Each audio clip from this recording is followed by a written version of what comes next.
Hello and welcome to Learn with Hema's class. My dear students, in this video I am going to do the question and answers from Evergreen Workbook, that is the solutions of Julius Caesar 84 Scene 3. This video is for class 10 ICSE. Before going ahead, one small request that if you are not a subscriber to my channel, please do subscribe to my channel, that is to Learn with Hema, and also to share my videos with your friends. If you like the video, do not forget to hit the like button. Also, if you like the video, if you find that this video is really very useful to you, then please do write your comments in the comment section. So quickly, we'll move forward. This is passage 1. Brutus, you wronged yourself to write in such a case. Cassius, in such a time as this is not meet that every offense should bear his comment. So the first question is, where are Brutus and Cassius? What charge is leveled by Brutus against Cassius? Answer. They are in a camp near Sardis. Brutus told Cassius that he should not have written in support of Lucius Pella, who is a corrupt man. Question 2. Why does Cassius feel that they should not argue in such a time? Cassius feels that in such a time as this, when their enemies are collecting armies and are ready to attack, they should not keep arguing on such small matter as writing a letter in favor of one person. Question 3. What did Brutus accuse Cassius of? How did Cassius react to this accusation? Answer. Brutus accused Cassius of having an itching palm. Cassius reacts very angrily to this accusation. He says that if anyone else had said this, he would have killed him. Fourth question. Explain the line. It is not meet that every offense should bear his comment. Answer. This means that times are hard, their enemies are collecting forces and can take any time. At such a time, it is not proper that they should take every little fault into account so seriously. Fifth question. Brutus accuses Cassius of many wrongs. Was Brutus justified in doing so? Give reason for your answers. Yes, he was justified. Cassius had been selling offices for money. Moreover, when Brutus sent a message to Cassius asking for money which he needed to pay the troops, he refused to give. Passage 2. Brutus. The name of Cassius honors this corruption, and chastisement doth therefore hide his head. Cassius. Chastisement. Brutus. Remember dash the dash of dash. Remember. Question 1. What does Brutus remind Cassius of? Fill in the blanks of the lines in the extract. Brutus reminds Cassius of Ides of March when Caesar was killed. March, the Ides of March. So these are the fill in the blanks. Question 2. What do the words in the blanks signify? For what purpose did Julius Caesar bleed for justice sake? Answer. The words in the blanks signify the Ides of March. This was the day when Caesar was killed by them to uphold justice, liberty and democracy. Now that they had power, they were restoring to corrupt practices. Question 3. How does Brutus connect the act of murdering Caesar to corruption? Answer. Brutus reminds Cassius that the senators who killed Caesar were not murderers. They killed Caesar in the name of justice. They killed him because he allowed the robbers to go unpunished. What he means to say that they should not repeat those things for which they sacrificed Caesar. Question 4. How is Brutus wrong in his assessment? Was Brutus being fair to Cassius? Give reasons for your answer. Brutus was wrong because they killed Caesar not because he was unjust but because he was going to be a despot. Brutus was not fair to Cassius. He was angry with Cassius because the latter had not given him money when he needed it. What change of behavior do you see in Brutus? Brutus' behavior has changed. He appears to be tense and agitated. There is inner turmoil in him. Perhaps he is so much disturbed due to the death of Portia, his dear wife. Passage 3. Brutus.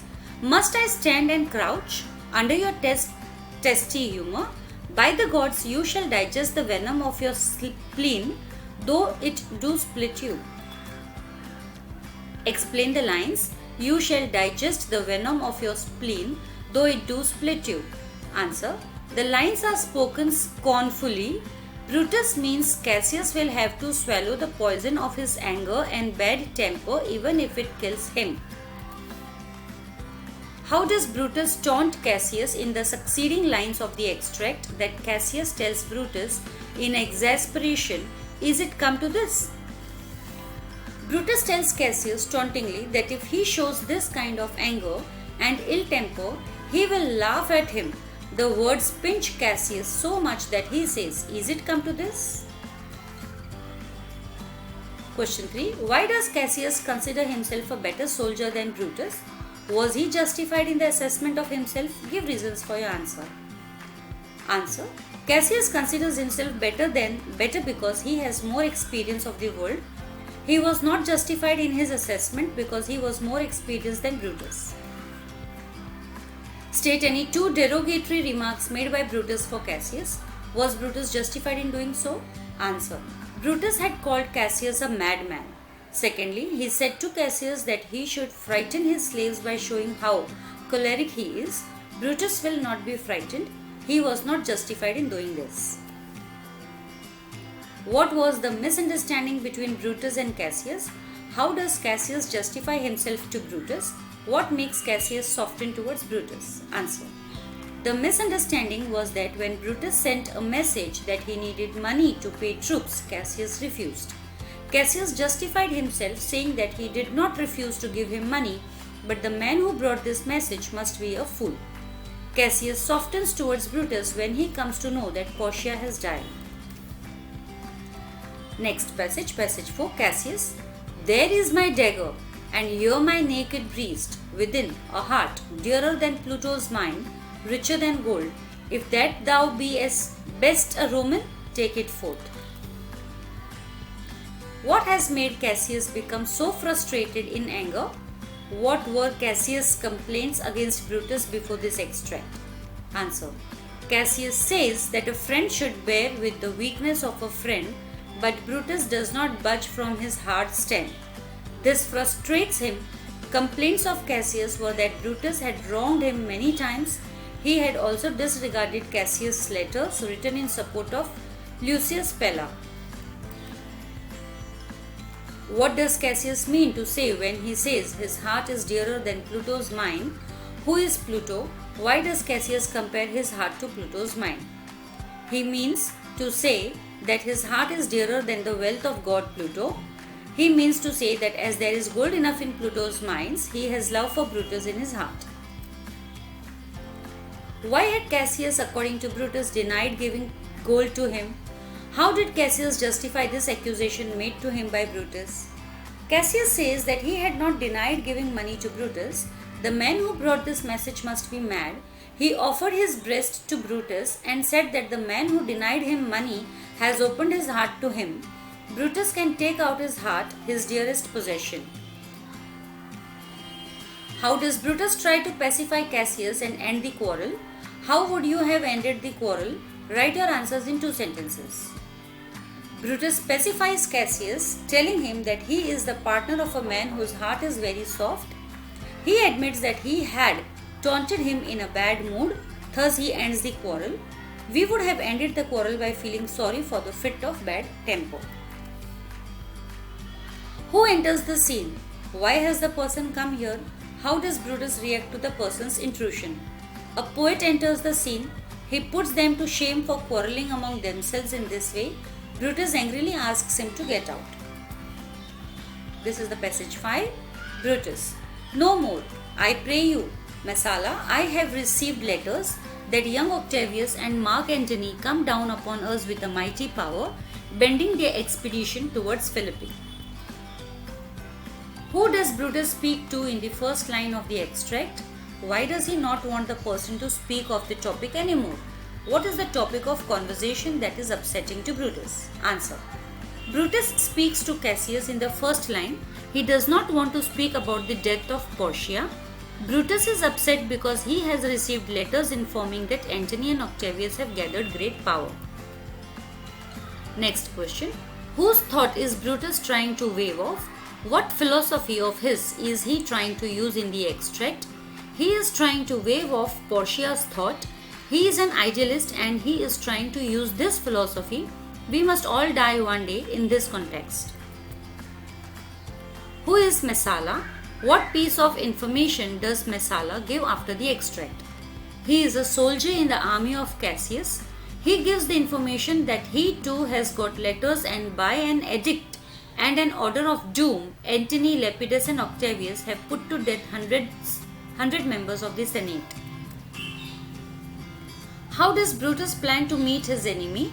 What does Cassius advise Brutus contrary to his plan? Brutus suggests that they should march immediately towards Philippi. Cassius does not agree to this. He says that the enemy would exhaust energy in seeking them while they will remain full of strength, so they should not march. How did Cassius prove himself to be a better soldier than Brutus in his advice? Answer. Cassius gives good suggestion, but Brutus turns down Cassius' suggestion, although it is more practical. He insists on having his own way and give arguments which are impractical. No wonder they lose the battle. Passage 6. Brutus. There is a tide in the affairs of men which, taken at the flood, leads on to fortune, omitted all the voyage of their life, is bound in shallows and in miseries. What instructions are being given before the extract and to whom? Brutus explains to Cassius that people between Philippi and Sardis have no goodwill towards them. If they allow the enemy forces to march to them, the people might join the enemy. So they should, without giving them time to enemy, launch the attack. Explain the lines. There is a tide in the affairs of men, which, taken at the flood, leads on to fortune. Answer. Just like the tide in the sea, there is tide in the life of men. If the ship misses the tide, it is bound to be stuck up. Similarly, if the human beings miss the opportunity, the voyage of life becomes sorrowful. They lose the battle of life. Question 3. How does Brutus compare the voyage of life to the voyage at sea? Brutus says that the journey of life is comparable to journey of ship. If a ship takes advantage of the tide, it sails smoothly. Similarly, if human beings take advantage of opportunities of life, they succeed, otherwise they fail. Was Brutus justified in taking advantage of the tide in his life? Give reasons for your answer. No, Brutus was not justified in taking advantage of the tide. His decision to march towards Philippi was wrong. That is why his forces faced defeat. He should have acted upon the suggestion of Cassius, which was more practical. What does Brutus propose to do after the extract? What does he call for and why? Brutus proposes that night has fallen and they should go to sleep so that they can get up early and leave for Philippi with fresh energy. Passage 7. This is the last passage. Brutus. How ill this taper burns! Ha! Who comes here? I think it is the weakness of mine eyes that shapes this monstrous apparition. Question 1. Describe the setting of the scene. What does Brutus see that makes his blood turn cold? The scene is set in a camp at Sardis. It is the time of midnight and all have gone to sleep. A candle is burning and Brutus sees Caesar's ghost. It turns his blood cold. What does the apparition tell Brutus? What effect does the apparition have on Brutus? How would you have felt had you been in place of Brutus? The apparition tells Brutus that it is Brutus' evil spirit. It will meet him again at Philippi. Brutus is alarmed to see the ghost. Had I been in Brutus' place, I too would have been dumb with fear. What is the significance of the words of the apparition in the play? The appearance of the ghost adds to tension and excitement. The words of the ghost are a warning of the coming catastrophe. They point out to the doom of Brutus and Cassius. Was the apparition real or a figment of Brutus' imagination? Give reasons to justify your answer. Question. Shakespeare knew that the Elizabethans were interested in the supernatural things, so he brought in the host. We feel that it was only a figment of Brutus' imagination. After the murder of Caesar, Brutus must have been thinking all the time of Caesar. No wonder his thoughts acquired the form of a spirit and appeared before him. No other person saw anything. When does the apparition appear to Brutus again? To whom did Brutus tell this later in the play? The apparition appears before Brutus in the Philippi fields a night before the final battle. Later in the play, Brutus tells about this to Voluminus. Thank you. That's all for today. We'll soon meet in the next video. Till then, stay safe, stay secure. Thank you.